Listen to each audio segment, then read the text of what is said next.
कहानी धोखेबाज काजी। एक बार की बात है, मुगल दरबार में बादशाह अकबर अपने दरबारियों के साथ किसी मुद्दे पर चर्चा कर रहे थे। उसी समय वहां एक किसान अपनी फरियाद लेकर आया और बोला, महाराज न्याय करो, मुझे इंसाफ चाहिए। यह सुनकर बादशाह अकबर बोले कि क्या हुआ। किसान बोला, महाराज मैं एक गरीब किसान हूँ। कुछ समय पहले मेरी पत्नी का निधन हो गया और अब मैं अकेला रहता हूँ। मेरा मन किसी भी काम में नहीं लगता है। इसलिए एक दिन मैं काजी साहब के पास गया। उन्होंने मन की शांति के लिए मुझे यहाँ से काफी दूर स्थित एक दरगाह में जाने के लिए कहा। उनकी बात से प्रभावित होकर मैं दरगाह जाने के लिए तैयार हो गया, लेकिन साथ ही मुझे इतने वर्षों तक मेहनत करके कमाए सोने के सिक्कों के चोरी होने की चिंता सताने लगी। जब मैंने यह बात काजी साहब को बताई तो उन्होंने कहा कि वह सोने के सिक्कों की सुरक्षा करेंगे और उसके वापस आने पर लौटा देंगे। इस पर मैंने सभी सिक्के एक थैली में डालकर उन्हें दे दिए। एहतियात के तौर पर काजी साहब ने मुझे थैली पर मुहर लगाने को कहा। बादशाह अकबर बोले, अच्छा तो फिर क्या हुआ? किसान ने कहा, महाराज मैंने मुहर लगाकर थैली उन्हें दे दी और दरगाह के दर्शन करने यात्रा पर चला गया। फिर जब कुछ दिनों बाद वापस आया तो काजी साहब ने थैली वापस दे दी। मैं थैली लेकर घर लौटा और उसे खोला तो उसमें सोने के सिक्कों की जगह पत्थर थे। मैंने इस बारे में काजी साहब से पूछा तो उन्होंने गुस्से में कहा कि तुम मुझ पर चोरी का इल्जाम लगाते हो। इतना कहकर उन्होंने अपने नौकरों को बुलाया और मुझे मार मार कर वहां से भगा दिया। किसान ने रोते हुए कहा, महाराज मेरे पास जमा पूंजी के नाम पर बस वही सोने के सिक्के थे। मेरे साथ न्याय करें महाराज। किसान की बात सुनकर बादशाह अकबर ने बीरबल को मामला सुलझाने के लिए कहा। बीरबल ने किसान के हाथों से थैली लेकर उसे अंदर से देखा और महाराज से थोड़ा सा समय मांगा। शहंशाह अकबर ने बीरबल को 2 दिन का समय दिया। घर जाकर बीरबल ने एक फटा हुआ कुर्ता अपने नौकर को दिया और कहा, इसे अच्छे से रफू करवा कर लाओ। नौकर कुर्ता लेकर चला गया और कुछ देर बाद उसे रफू करवाकर वापस आ गया। बीरबल कुर्ते देखकर खुश हो गए। कुर्ता इस प्रकार से रफू किया गया था कि मानो फटा ही न हो। यह देखकर बीरबल ने नौकर से उस दर्जी को बुलाकर लाने को कहा। नौकर कुछ ही देर में दर्जी को लेकर आ गया। बीरबल ने उससे कुछ पूछा और वापस भेज दिया। अगले दिन बीरबल दरबार पहुंचे और सैनिक से काजी व किसान दोनों को दरबार में लेकर आने का आदेश दिया। कुछ ही देर में सैनिक काजी व किसान को साथ ले आया। इसके बाद बीरबल ने सैनिक से दर्जी को भी बुलाने के लिए कहा। यह सुनते ही काजी के होश उड़ गए। दर्जी के आते ही बीरबल ने उससे पूछा, क्या काजी ने तुम्हें कुछ सिलने के लिए दिया था? तब दर्जी ने कहा, कुछ महीने पहले मैंने इनकी सिक्कों वाली थैली को सिया था। इसके बाद जब बीरबल ने जोर देकर काजी से पूछा तो उसने डर के मारे सब कुछ सच सच बता दिया। काजी ने कहा, महाराज मैं एक साथ इतने सारे सोने के सिक्के देखकर लालची हो गया था, मुझे माफ कर दो। बादशाह अकबर ने काजी को आदेश दिया कि वह किसान को उसके सोने के सिक्के लौटाए और साथ ही काजी को 1 वर्ष कारावास की सजा सुनाई। इसके बाद एक बार फिर सभी ने बीरबल की बुद्धि की भूरी भूरी प्रशंसा की। सीख, कभी लालच नहीं करना चाहिए और न ही किसी के साथ धोखा करना चाहिए। गलत काम के बदले एक न एक दिन सजा जरूर भुगतनी पड़ती है। कहानी 3 सवाल। महाराजा अकबर बीरबल की हाजिर जवाबी के बड़े कायल थे। उनकी इस बात से दरबार के अन्य मंत्री मन ही मन बहुत जलते थे। उनमें से एक मंत्री, जो महामंत्री का पद पाने का लोभी था, ने मन ही मन एक योजना बनाई। उसे मालूम था कि जब तक बीरबल दरबार में मुख्य सलाहकार के रूप में है, उसकी यह इच्छा कभी पूरी नहीं हो सकती। एक दिन दरबार में अकबर ने बीरबल की हाजिर जवाबी की बहुत प्रशंसा की। यह सब सुनकर उस मंत्री को बहुत गुस्सा आया। उसने महाराज से कहा कि यदि बीरबल मेरे 3 सवालों का उत्तर सही दे देता है तो मैं उसकी बुद्धिमता को स्वीकार कर लूंगा, और यदि नहीं तो इससे यह सिद्ध होता है कि वह महाराज का चापलूस है। अकबर को मालूम था कि बीरबल उसके सवालों का जवाब जरूर दे देगा, इसलिए उन्होंने उस मंत्री की बात स्वीकार कर ली। उस मंत्री के 3 सवाल थे। आकाश में कितने तारे हैं? धरती का केंद्र कहाँ है? सारे संसार में कितने स्त्री और कितने पुरुष हैं?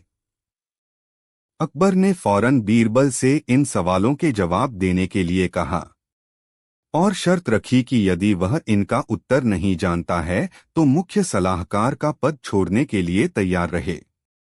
बीरबल ने कहा, तो सुनिए महाराज। पहला सवाल। बीरबल ने एक भेड़ मंगवाई और कहा, जितने बाल इस भेड़ के शरीर पर हैं आकाश में उतने ही तारे हैं।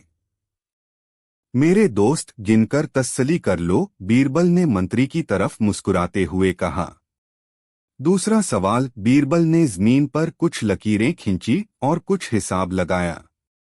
फिर एक लोहे की छड़ मंगवाई गई और उसे एक जगह गाड़ दिया और बीरबल ने महाराज से कहा, महाराज बिल्कुल इसी जगह धरती का केंद्र है, चाहे तो आप स्वयं जांच लें। महाराज बोले, ठीक है, अब तीसरे सवाल के बारे में कहो। अब महाराज, तीसरे सवाल का जवाब बड़ा मुश्किल है, क्योंकि इस दुनिया में कुछ लोग ऐसे हैं जो ना तो स्त्री की श्रेणी में आते हैं और ना ही पुरुषों की श्रेणी। उनमें से कुछ लोग तो हमारे दरबार में भी उपस्थित हैं, जैसे कि ये मंत्री जी। महाराज, यदि आप इनको मौत के घाट उतरवा दें तो मैं स्त्री पुरुष की सही सही संख्या बता सकता हूं। अब मंत्री जी सवालों का जवाब छोड़कर थर-थर कांपने लगे और महाराज से बोले, महाराज बस मुझे मेरे सवालों का जवाब मिल गया। मैं बीरबल की बुद्धिमानी को मान गया हूं। महाराज हमेशा की तरह बीरबल की तरफ पीठ करके हंसने लगे और इसी बीच वह मंत्री दरबार से खिसक लिया। कहानी जल्दी बुलाकर लाओ। बादशाह अकबर एक सुबह उठते ही अपनी दाढ़ी खुजलाते हुए बोले, अरे कोई है? तुरंत एक सेवक हाजिर हुआ। उसे देखते ही बादशाह बोले, जाओ जल्दी बुलाकर लाओ, फौरन हाजिर करो। सेवक की समझ में कुछ नहीं आया कि किसे बुलाकर लाए, किसे हाजिर करें। बादशाह से पटलकर सवाल करने की तो उसकी हिम्मत ही नहीं थी। उस सेवक ने यह बात दूसरे सेवक को बताई, दूसरे ने तीसरे को और तीसरे ने चौथे को। इस तरह सभी सेवक इस बात को जान गए और सभी उलझन में पड़ गए कि किसे बुलाकर लाएं, किसे हाजिर करें। बीरबल सुबह घूमने निकले थे। उन्होंने बादशाह के निजी सेवकों को भाग दौड़ करते देखा तो समझ गए कि जरूर बादशाह ने कोई अनोखा काम बता दिया होगा जो इनकी समझ से बाहर है। उन्होंने एक सेवक को बुलाकर पूछा, क्या बात है? यह भागदौड़ किस लिए हो रही है? सेवक ने बीरबल को सारी बात बताई। महाराज हमारी रक्षा करें, हम समझ नहीं पा रहे हैं कि किसे बुलाना है। अगर जल्दी बुलाकर नहीं ले गए तो हम पर आफत आ जाएगी। बीरबल ने पूछा, यह बताओ कि हुक्म देते समय बादशाह क्या कर रहे थे? बादशाह के निजी सेवक जिसे हुक्म मिला था उसे बीरबल के सामने हाजिर किया तो उसने बताए, जिस समय मुझे तलब किया उस समय तो बिस्तर पर बैठे अपनी दाढ़ी खुजला रहे थे। बीरबल तुरंत सारी बात समझ गए और उनके होठों पर मुस्कान उभर आई। फिर उन्होंने उस सेवक से कहा, तुम हजाम को ले जाओ। सेवक हजाम को बुला लाया और उसे बादशाह के सामने हाजिर कर दिया। बादशाह सोचने लगे, मैंने इससे यह तो बताया ही नहीं था कि किसे बुलाकर लाना है, फिर यह हज्जाम को लेकर कैसे हाजिर हो गया? बादशाह ने सेवक से पूछा, सच बताओ, हज्जाम को तुम अपने मन से ले आए हो या किसी ने उसे ले आने का सुझाव दिया था? सेवक घबरा गया, लेकिन बताए बिना भी तो छुटकारा नहीं था। बोला, बीरबल ने सुझाव दिया था। जहां पनाह बादशाह बीरबल की बुद्धि पर खुश हो गया। कहानी अब तो आन पड़ी है। अकबर बादशाह को मजाक करने की आदत थी। एक दिन उन्होंने नगर के सेठों से कहा, आज से तुम लोगों को पहरेदारी करनी पड़ेगी। सुनकर सेठ घबरा गए और बीरबल के पास पहुंचकर अपनी फरियाद रखी। बीरबल ने उन्हें हिम्मत बंधाई। तुम सब अपनी पगड़ियों को पैर में और पायजामों को सिर पर लपेटकर रात्रि के समय में नगर में चिल्ला चिल्लाकर कहते फिरो, अब तो आन पड़ी है। उधर बादशाह भी भेष बदलकर नगर में गश्त लगाने निकले। सेठों का यह निराला स्वांग देखकर बादशाह पहले तो हंसे, फिर बोले, यह सब क्या है? सेठों के मुखिया ने कहा, जहां पनाह, हम सेठ जन्म से गुड़ और तेल बेचने का काम सीख कर आए हैं। भला पहरेदीर क्या कर पाएंगे? अगर इतना ही जानते होते तो लोग हमें बनिया कहकर क्यों पुकारते? बादशाह अकबर बीरबल की चाल समझ गए और अपना हुक्म वापस ले लिया। कहानी हरा घोड़ा।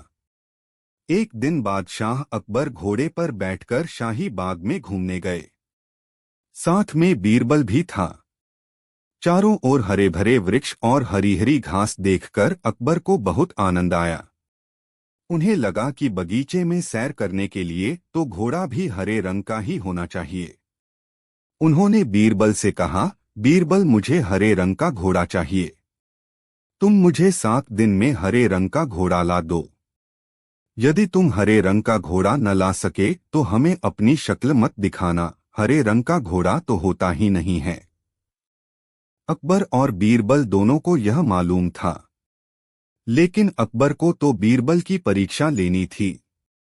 दरअसल इस प्रकार के अटपटे सवाल करके वे चाहते थे कि बीरबल अपनी हार स्वीकार कर लें और कहें कि जहां पनाह मैं हार गया। मगर बीरबल भी अपने जैसे एक ही थे।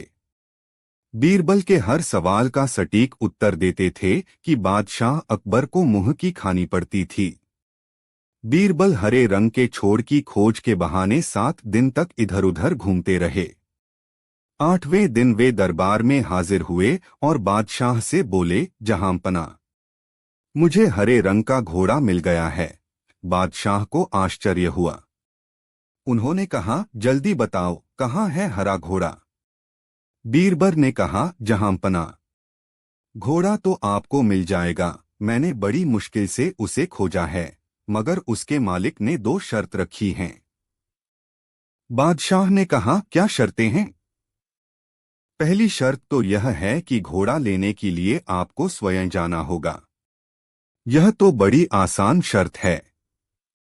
दूसरी शर्त क्या है? घोड़ा खास रंग का है, इसलिए उसे लाने का दिन भी खास ही होगा।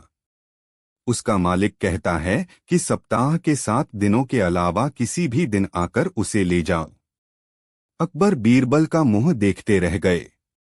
बीरबल ने हंसते हुए कहा, जहांपना, हरे रंग का घोड़ा लाना हो तो उसकी शर्तें भी माननी ही पड़ेगी। अकबर खिलखिलाकर हंस पड़े। बीरबल की चतुराई से वह खुश हुए। समझ गए कि बीरबल को मूर्ख बनाना सरल नहीं है। कहानी दूज का चांद। बीरबल बहुत चतुर, बुद्धिमान और हाजिर जवाब था। उसकी कीर्ति दूर देशों तक फैली हुई थी। ईरान के बादशाह ने जब उसके चातुर्य की तारीफ सुनी तो उसने राजा के पास संदेश भिजवाया कि आपके वजीर को कुछ दिन के लिए मेरे दरबार में भेजने की कृपा करें। राजा ने बहुत कीमती वस्त्र आभूषणों की भेंट के साथ बीरबल को ईरान के लिए रवाना किया। ईरान की सीमा पर बीरबल का भव्य स्वागत किया गया। दूसरे दिन जब बीरबल बादशाह के दरबार में पहुंचा तो बादशाह ने भी उसकी आवभगत की और राजा के द्वारा भेजे गए उपहार के लिए धन्यवाद और कृतज्ञता प्रकट की। बीरबल ने ईरान के बादशाह को राजनीति के कई रहस्य समझाए। बादशाह उसकी हर राय से सहमत हुए। विदाई की बेला में बादशाह ने अपने सभी दरबारियों के बीच हिंदुस्तानी वजीर से एक सवाल किया कि आपके राजा और मेरे बीच आप कैसे तुलना करते हैं? वजीर ने कहा, हमारा राजा दूज के चांद की तरह हैं और आप पूनम के पूर्ण चंद्रमा से सुंदर सुशील हैं। बीरबल के साथ आए राजा के दरबारियों को मौका मिल गया। वह आपस में इस बात को लेकर खुसर खुसर करने लगे कि बीरबल ने ईरान के बादशाह के स्वागत सरकार के आगे अपने राजा को नीचा दिखाया है। ईरान के बादशाह को तो पूनम का चांद बताया और अपने राजा को दूज का चांद। दूसरे दरबारी ने हाँ में हाँ मिलाते हुए कहा, हाँ तुम ठीक कहते हो, पूनम का चांद बहुत बड़ा और चमकीला होता है, जबकि दूज का चांद एक पतली सी रेखा की तरह है। वजीर ने अपने राजा को छोटा बताया, इसकी हमें शिकायत करनी चाहिए। तीसरे दरबारी ने कहा। जब बीरबल वापस अपने राजा के दरबार में लौटा तो राजा ने सारा हालचाल पूछा। बीरबल की बातें सुनकर राजा बोला, आपने हमारे दरबार की शोभा ईरान तक फैलाई, इसकी हमें बहुत खुशी है। साथ गए दरबारियों ने पूनम के चांद और दूज के चांद वाली बात राजा को बताई। राजा इस पर बहुत नाराज हुआ। दूसरे दिन बीरबल से उसने पूछा, आपने मेरी तुलना पूनम के चांद से क्यों नहीं की? वजीर को सारा माजरा समझ में आ गया। वह बोला, हुजूर, आप दूज के चांद की तरह हमेशा अपने पराक्रम, कीर्ति और साम्राज्य कोई दिन दूना रात चौगुना बढ़ा रहे हैं, इसलिए मैंने आपकी प्रशंसा की में दूज के चांद की उपाधि दी। ईरान के बादशाह को पूनम का चांद इसलिए कहा क्योंकि पूनम चंद हर रोज घटा जाता है, सिमटता जाता है। अमावस की रात तो वह बिल्कुल ही नहीं निकलता। आपको दूज का चांद बताकर मैंने अपने राजा की महानता का बखान किया है। दूज का चांद सबको प्रिय होता है, सभी उसके दर्शन करते हैं। पूनम का चांद तो एक दिन चमकता है और दूज का चांद पूरे पखवाड़े तक चमकता है। आप खुद फैसला करें कि दूज का चांद ज्येष्ठ है या पूनम का। राजा ने कहा, हाँ दूज का चांद। और अपने बीरबल की बात सुनकर राजा खुश हुआ। उसने चुगलखोरों की जमकर खबर ली। राजा ने उससे और इनाम देकर सम्मानित किया। कहानी, किस नदी का पानी सबसे अच्छा? एक बार अकबर ने भरे दरबार में अपने दरबारियों से पूछा, बताओ किस नदी का पानी सबसे अच्छा है? सभी दरबारियों ने एकमत से उत्तर दिया, गंगा का पानी सबसे अच्छा होता है। लेकिन बादशाह के प्रश्न का उत्तर बीरबल ने नहीं दिया। उसे मौन देखकर बादशाह बोले, बीरबल तुम चुप क्यों हो? बीरबल बोले, बादशाह हुजूर, पानी सबसे अच्छा यमुना नदी का होता है। बीरबल का यह उत्तर सुनकर बादशाह को बड़ी हैरानी हुई और बोले, तुमने ऐसा किस आधार पर कहा है, जबकि तुम्हारे धर्म ग्रंथों में गंगा नदी के पानी को सबसे शुद्ध व पवित्र बताया गया है, और तुम कह रहे हो कि यमुना नदी का पानी सबसे अच्छा होता है। बीरबल ने कहा, हुजूर, मैं भला पानी की तुलना अमृत के साथ कैसे कर सकता हूँ? गंगा में बहने वाला पानी केवल पानी नहीं बल्कि अमृत है, इसीलिए मैंने कहा था कि पानी यमुना का सबसे अच्छा है। बादशाह और सभी दरबारी निरुत्तर हो गए और उन्हें मानना पड़ा कि बीरबल सही कह रहे हैं। कहानी, बादशाह का गुस्सा। बादशाह अकबर अपनी बेगम से किसी बात पर नाराज हो गए। नाराजगी इतनी बढ़ गई कि उन्हें बेगम को मायके जाने को कह दिया। बेगम ने सोचा कि शायद बादशाह ने गुस्से में ऐसा कहा है, इसलिए वह मायके नहीं गईं। जब बादशाह ने देखा कि बेगम अभी तक मायके नहीं गई हैं, तो उन्होंने गुस्से में कहा, तुम अभी तक यहीं हो, गई नहीं। सुबह होते ही अपने मायके चली जाना, वरना अच्छा न होगा।